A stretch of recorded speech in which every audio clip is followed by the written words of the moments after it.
존재의 숲에 있습니다. 예도는 지금부터 루이 페르디낭 셀린에 대한 철학적 평론을 시작하겠습니다. 아시는 분도 있고 모르시는 분도 있는데, 예도TV 재생 목록에 가시면 문학에 대한, 서양 문학 대가들에 대한 철학적 평론이 벌써 34개나 들어있어요. 오늘은 루이 페르디낭 셀린, 원래 이름은 데뚜슈죠, 그죠? 1894년에 파리 근교에서 태어나서 61년도에 파리 근교에서 세상을 떠나는 파란만장한 삶을 살았다. 또한 반유대주의적 발언을 통하여 2차 세계대전을 지나면서 나치와 연결되고 독특한 방식으로 반유대주의에 의하여 프랑스 문학계와 철학계로부터 어떻게 보면 거의 완전한 매장은 모르겠지만 셀린의 작품에 대하여 침묵하는 그런 시간들이 나타나죠, 그죠? 그래서 어떻게 보면 분명히 셀린의 의도는 이 유대인 문제에 대해서는 참 민감합니다, 사실은. 특히 유럽에서는.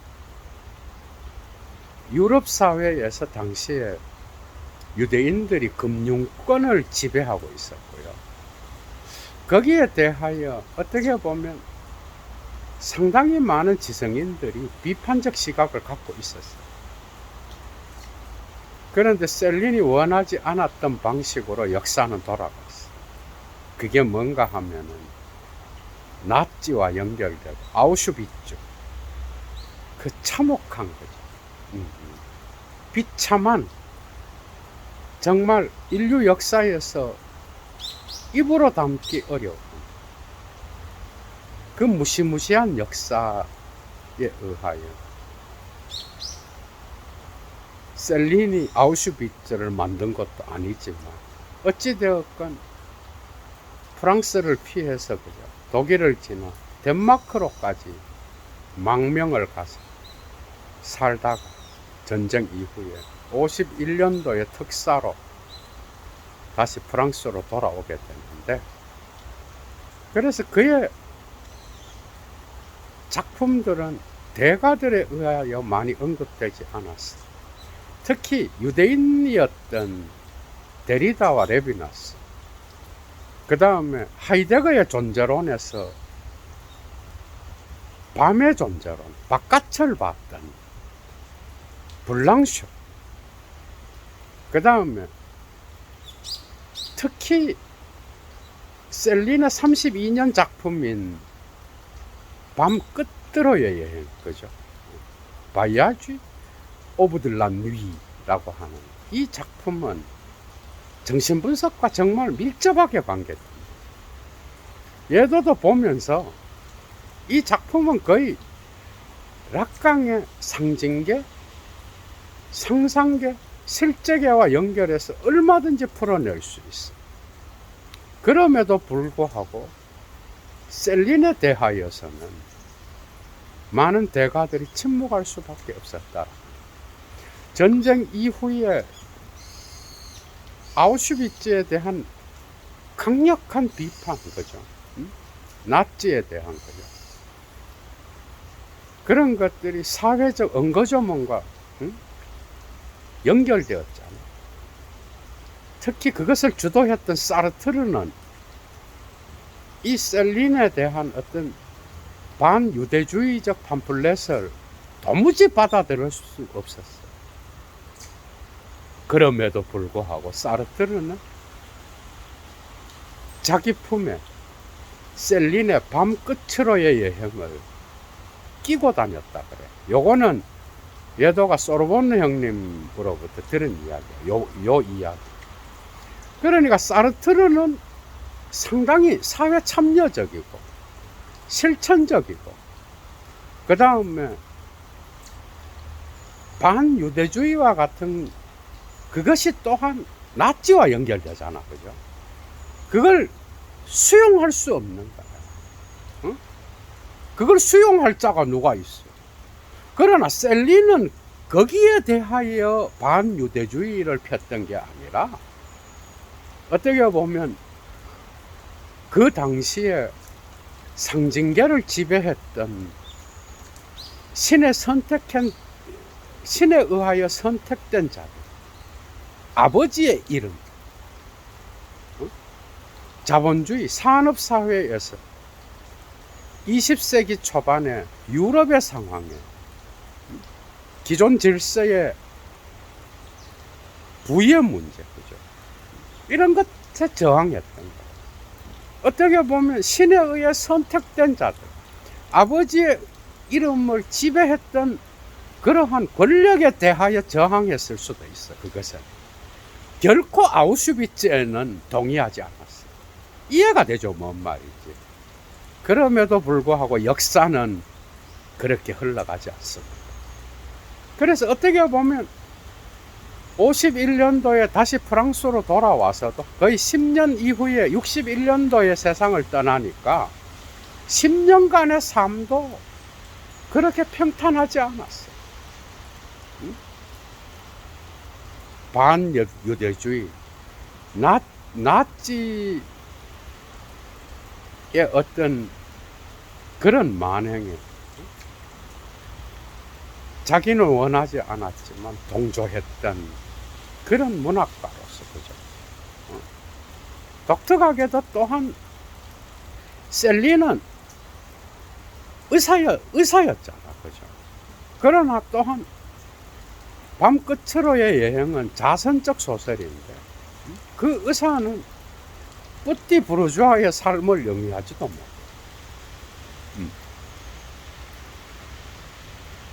이 작품을 사르트르가 좋아했던 이유는, 예도가 소르본 형님과의 그 대화에서 철학적으로 왜 사르트르가 이걸 좋아했을까? 딱 들어오는 게, 이 작품은 룸펜 프롤레타리아의 삶을 그대로 까발리는 그런 작품이에요.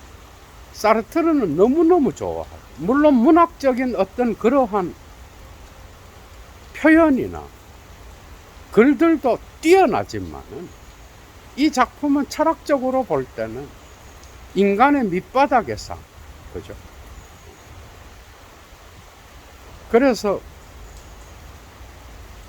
철학적으로 볼 때는 락강의 정신분석에 상당히 많은 부분들이 맞닿아 있지만, 락강보다는 락강의 제자인 줄리아 크리스테바가 이 작품 셀린에 대한 일대기,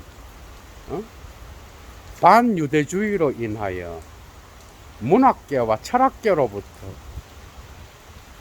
침묵당하면서 거의 많은 부분 매장당했다고 볼 수도 있어. 그러나 이 셀린에 대한 이 작품, 정신분석적인 어떤 시각에서, 그죠? 심도 있게 다뤄. 그게 바로 공포의 권력이에요. 예도가 이미 크리스테바 강의에서 조금 철학적으로 깊이 있게 다뤘는데,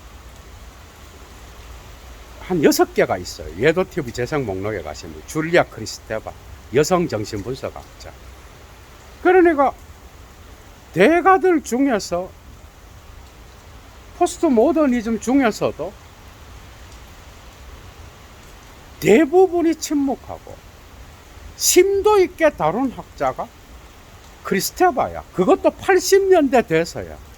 그러니까 50년대에 셀린을 이야기한다라는 거는 60년대. 그건 용납할 수 없는 그 당시의 분위기였다. 여기에 또 미묘하게 끼어 있는 게 하이데거잖아, 그죠? 나치와 하이데거. 음? 그러니까 둘 다 아우슈비츠에는 동의하지 않았어요.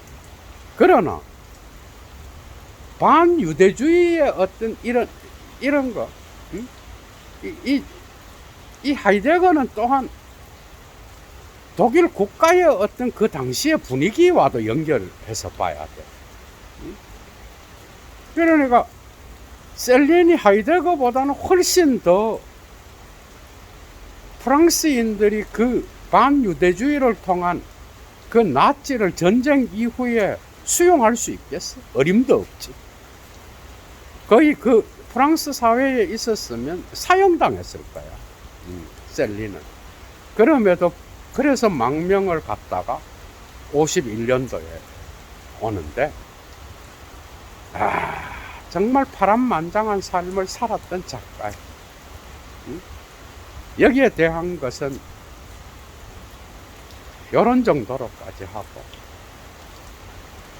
밤 끝으로의 여행. 우리 인생에 있어서 밤이라고 하는 것, 그죠? 그것은 어떻게 보면은 셀린이 이 작품에서 그리고 있는 주제야. 밤은 정말 낮과 다르게 우리 인간의 깊은 무의식을 그대로 드러내는 침묵의 시간이야, 그죠? 밤 끝으로의 여행에서 주인공인 바르다미, 그 다음에 그의 동반자이자 거의 분신의 역할을 하죠, 로뱅송. 이 두 사람이 거기에서 여행을 하게 되는데, 첫 무대가 의학 공부를 하다가 1차 세계대전이 일어나. 그래서 전쟁을 하게 되면 전쟁의 가장 큰 아픔이 뭔지 알아요. 그건 바로 가난이에요. 그리고 여성과 아이들이 전쟁이 일어나면 희생자가 돼요. 그죠? 그런데 전쟁은 모든 인간을 거의 밑바닥을 경험하게 만들어요. 그런데 이 작품이 철학적으로 아주 중요한 것은, 정신분석학적으로도 중요한 것은, 공포의 권력을 읽었던 사람들은 상당히 많은 부분을 이해할 수 있을 거예요. 그러니까 크리스테바의 아브젝시온 개념이 거의 이 셀린의 밤 끝으로의 여행에서 나왔다고 해도 과언이야. 그러니까 우리 인간은 상징계에서 타자의 눈에 맞춰서 그 언어 질서 안에서 아버지의 이름이 명령을 내리는데 그 기호에 맞춰서 살아가고 사회의 질서를 형성하잖아. 인간을 거의 모르는 거죠. 위장된 상태로 만드는 거예요. 그러니까 이 작품도 바르다미가 그 당시 전쟁 사회에서 완전히 피폐되고 모든 인간들을 10년으로 몰아간 밤과 같은 빈곤이 만들어내요. 그래서 모든 사람들이 룸펜 프롤레타리아의 삶을 살아야 돼. 바닥의 인생을 살아야 되는 그런 상황. 그러니까 상징계의 질서의 아버지의 이름, 언어가 어떻게 되겠어? 그 언어도 죽음의 언어인가? 그러니까 언어는 결코 현실을 담아낼 수 없어요. 실제를 담아낼 수 없어. 그런데 그것도 전쟁 상황에서의 아버지의 이름이, 그 언어는 죽음의 언어인 거야. 응? 장군들이 쓰는 언어나 군의관이 쓰는 언어나 장병들이 쓰는 언어나 그 죽음의 언어는 결코 바르담이나 그리고 전쟁의 아픔 속에서 살아가는 그 사람들의 삶을 담아낼 수가 없어요. 언어는 결코 실제를 담아낼 수 없어요. 전쟁의 아픔을 겪고 살아가고 밤을 살아가고 그 10년을 살아가는 사람들의 밑바닥을 그리고 살기 위하여 서로를 죽이고 서로를 겁탈하고 빼앗고 그 다음에 인간으로 보지 않고 짐승으로 본 죽음을 향한 그 욕망. 그래서 구더기와 같은 아니면 배설물이나 쓰레기와 같은 그런 인간의 밑바닥의 삶을 언어는 담아낼 수 없어. 그래서 바르다면 언어와 불알. 그래서 그 죽음의 언어를 피해서 여행을 하는 거예요. 그런데 그 여행을 찾아서 떠나도 어디에 가도 바르다면은 희망을 볼 수가 없어. 삶의 희망은 단지 환상일 뿐이야. 이상향의 국가를 찾아서 여행을 하고 꿈의 나라인 아메리카에 가도 그건 환상일 뿐이야. 어디에 가도 죽음의 그림자를 벗어날 수 없는 거야. 온갖 인간의 비열함과 온갖 인간의 거짓과 위선과 그 다음에 빼앗고 죽이려고 하는 그래서 삶의 투정 속에서 밑바닥의 사람들이 살아가는 그 삶의 언어는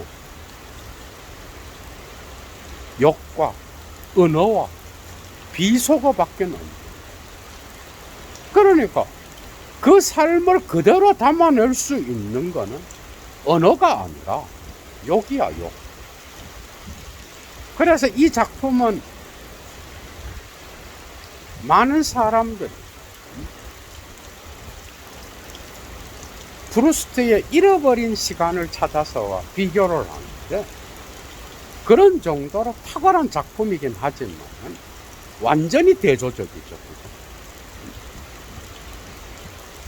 셀린의 이 작품은 욕으로 점철된 작품, 구어체에 그 다음에 비꼬아 놓은, 그래서 그 의미가 끊임없이 미끄러지고 냉소적이고, 그래서 그 삶에서 욕을 통하여 스트레스를 푸는 것.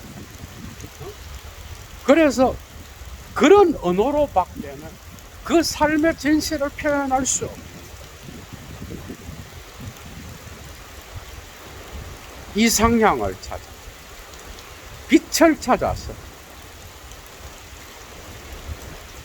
1차 세계대전의 전쟁터에서 프랑스령 아프리카로 또 가고, 그 아프리카에서 또한 미국의 디트로이트나 뉴욕을 가고, 그리고 다시 프랑스의 어떤 빈민촌에 돌아와도 어디에 가도 그 삶에는 고통과 비열함, 그 다음 아픔밖에는 없는. 결국 이 밤 끝으로의 여행에서 기다리고 있는 것은 희망의 빛이 아닌 죽음이에요. 그러니까 아버지의 언어를 피해서 여행을 하면서 만나게 되는 게 여성의 몸이에요. 그게 2장에 나타나. 여성의 몸은 뭐예요? 모태예요. 그러니까 말하는 여자는 가치가 없어요. 그냥 그 침묵하는 육체에 대하여 어떻게 보면 바르다미는 큰 가치를 줍니다. 그러다가 자기 분신, 동료, 친구가 3장에서 로뱅송이 살해되잖아. 그죠? 그러면서 바르다미는 이 죽음의 언어를 피해서 여성의 육체를 발견하고 마침내 새로운 고발의 언어를 발견합니다. 이게 어떻게 보면은 언어와 화해하는 장면일 수도 있는데, 이러한 언어와의 화해는 바르다미의 밤끝으로의 여행에 자기 자신의 발견일 수도 있어요. 그러면서 여행이 끝나. 그러니까 언어와 불화하고 아버지의 언어, 전쟁의 빈곤, 거기에서 상징계의 지배 질서가 요청하는 그 언어는 결코 삶을 담아낼 수 없는 밑바닥의 룸폰 프롤레타리아들, 불황자들, 노동자들, 창녀들, 그리고 그들이 쓰는 언어들, 삶에서 나타나는 어떤 구더기와 같은 배설물, 그래서 짐승에 비유될 수 있는 거죠. 그러한 열악한 삶, 그것은 욕으로밖에는 그 삶의 실제를 표현할 수 없어요. 그런 상황. 어디에 가도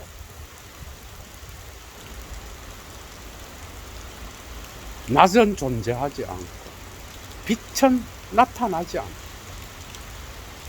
그러니까 이게 1차 세계대전을 겪고 거기에서 도피하여 아프리카를 가고 아메리카를 가고 어디를 가도 이상향이나 바르다미가 만족할 수 있는 어떤 빛의 세계는 존재하지 않아. 비열한 인간의 모습, 살기 위하여 동료나 타자들을 속이고 서로 해하려고 하고, 거기서 나타나 끊임없는 침묵, 반만이 그 시대의 밑바닥의 사람들의 삶을 표현할 수 있는 그런 구성. 그러니까 이런 것을 뺀 빛은 뭐야? 인간을 제대로 표현하지 못한 우리네 삶도 똑같아요. 지금 이것은 20세기 초반에 1차 세계대전 시대를 살았던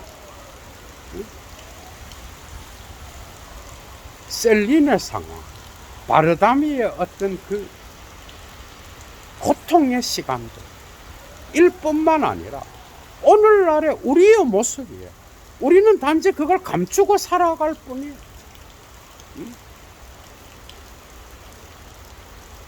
삶이라고 하는 게 얼마나 다의적이고 다층적이고 중층적으로 꼬여있고, 그죠? 우리를 아프게 하고, 그래서 해학적인 표현들도 나타나고 웃을 수 있는 거기에서. 그래서 언어는 어떻게 보면은 인간의 삶을 환상을 통하여, 그죠? 인간이 살아갈 수 있게끔 하는 치료책도 될 수 있는, 예나 시절의 해결의 밤 역시도 이러한 부정성을 탁월하게 그리고 있죠. 그래서 그 어두운 상징계의 질서를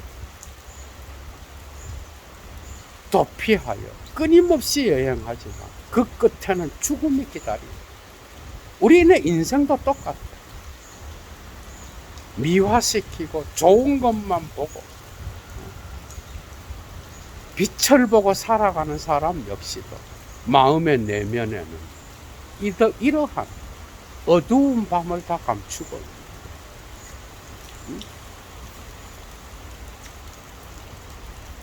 살해와 거짓과 타자를 향한 경멸과 이런 것들이 빈곤의 상태에서는 더 강하게 나타나거든요. 그래서 이 작품은 우리의 인생을 시간으로 볼 때, 여행으로 보는 것. 어떻게 보면 파리의 빈민촌과 아프리카의 열대지방, 아메리카를 향한 그 여행을 하기 위해서는 배를 타야 되잖아. 그것이 어떻게 보면 우리네 삶의 어떤 밑바닥을 탁월하게 묘사하고 단지 감추고 있을 뿐. 그러나 조금 더 들어가 보면 이런 상황은 비단 가난한 자들에게만 나타나는 거야. 가난한 자들이 겪는 어떤 빈곤을 통하여 나타나는, 거기서 나타나는 삶의 또 다른 고통이 있지만 또한 부자들 역시. 그래서 셀리는 이 작품에서 부자와 가난한 자에게 더 관심이 있는 것 같지만 부자와 가난한 자를 다 경멸했대. 그러면서 밤 끝으로의 여행은 삶의 여행이에요. 그러면서 뭔가 진실을 찾아서 헤매지만 결국 기다리고 있는 질병과 죽음, 계속되는 고통, 가끔 나타나는 희망의 빛 역시도 금방 사라져버리는 빛인 것. 우리는 이런 인생의 어두운 밤을 반드시 기억해요. 하이데거의 존재론에서 바깥을 봤던 블랑쇼.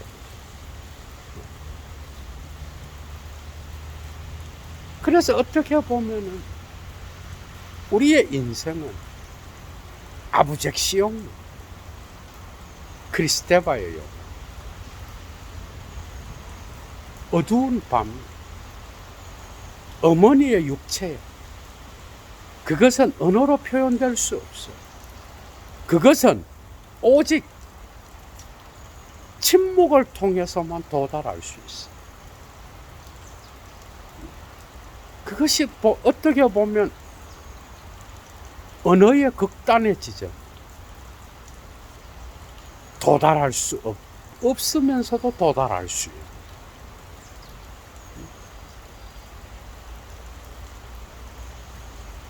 우리 삶 자체가 밤 끝으로의 여행. 그죠?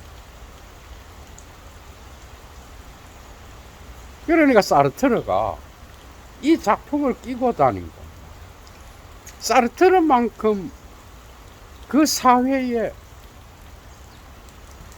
밑바닥의 삶을 살아가는 사람들에게 관심을 가진 철학자. 그러니까 사회적 실천에 있어서 사르트르만큼 적극적인 자가 많이 없었어. 사실 알베르 까미도 이러한 마음은 갖고 있었지만, 까미는 어떤 사회적 참여에는 사르트르만큼 적극적이지 못했어. 그것은 어머니를 돌봐야 되는 그런 상황이 있었어. 까미. 재밌죠, 여러분? 이런 이야기들. 요거는 예도가 푸코의 전문가인 디디에 에리봉의 책을 읽다 알게 돼. 그래서 미셸 푸코 역시도 사회적 참여에 대하여 침묵하는 알베르 까미에 대하여 의아해했지만은 푸코는 단 한 번도 비판하지 않았어. 까미의 상황을 너무 잘 알았어. 어머니를 모셔야 되는 어떤 어머니에 대한 사랑과 책임이 있었던 게 까미였어. 각각의 또 아픔이 있죠, 그죠? 그래서 셀린의 이 작품은 바닥의 인간. 사실 이거는 정신적으로 보면 모든 인간이 여기에 속해요. 부자든 가난한 자든. 그 사회의 밑바닥에 있는 인간의 삶, 거기에서 나타나는 다양한 장면들, 모순, 갈등, 대립, 그리고 말로 표현할 수 없는 그러한 삶의 기만, 이런 것들을 겪으면서 살아가는 고통 자체가 삶인 사람, 적나라하게 그려져 있어요. 그래서 은어나 욕, 이런 것들을 통하여 삶을 표현할 수밖에 없는 그 바닥, 구더기로 표현되고, 어떻게 보면은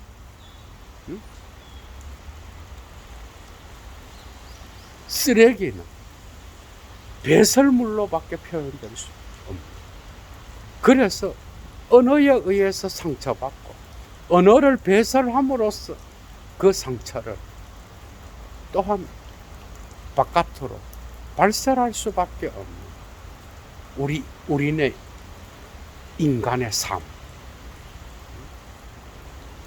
엄청난 인간에 대한 어떤 근본성을 보여준다고 할 수 있어요. 진정한 인간의 실존성은 이런 것에 있는 거예요, 여러분. 우리의 삶도 그래요.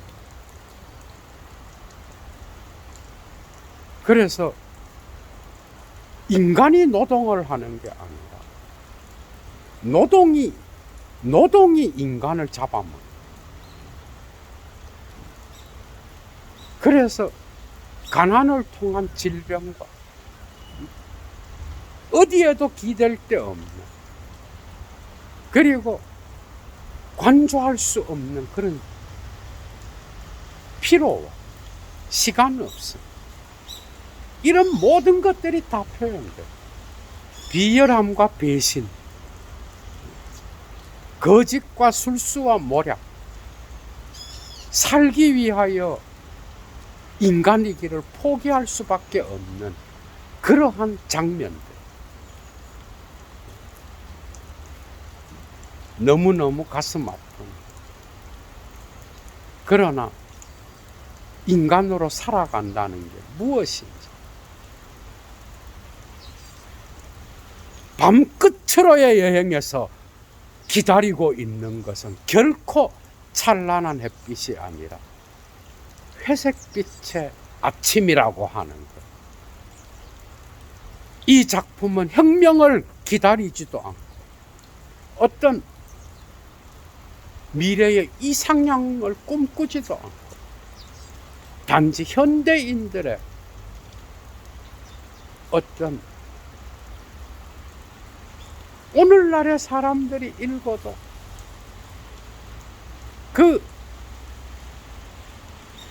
무료함, 권태, 또 모든 것을 다 갖고 있지만 인간이기 때문에 겪을 수밖에 없는 밤의 존재, 아픔, 어느 누구도 알아주지 않는 나만의 어떤 그러한 배설물과 같은 기억들.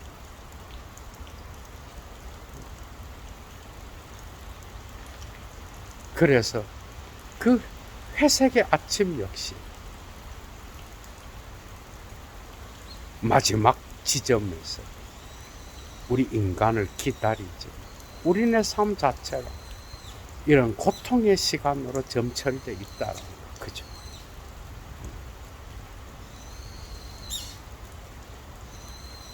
질병과 죽음이 우리를 기다리고 있다. 이런 것들을 함께 생각할 수 있는, 그게 바로 우리는 인생이겠지, 그지? 그냥 의식적으로 좋은 것만 보려고 하는, 나중에 그냥 한 방에 가버리. 이 작품을 통하여 여러분들의 삶을 깊이 있게 한번 고찰해 보시고, 셀린이 겪었던 그 아픔도 한번 여러분 생각해 보시고, 문학가로서 참 고통스러웠을 거다. 얘도 물러갑니다, 여러분. 비가 오고 있어, 지금, 그죠? 태풍이라는데 여러분들 어디에서든 건강하시고 피해 없기를 바랍니다. 좋아요 잊지 마시고요. 애청하시는 분들 가운데 여건이 되시는 분은 사막의 철학을 위하여 자발적 수업료 보내주시면 감사하겠습니다. 추스!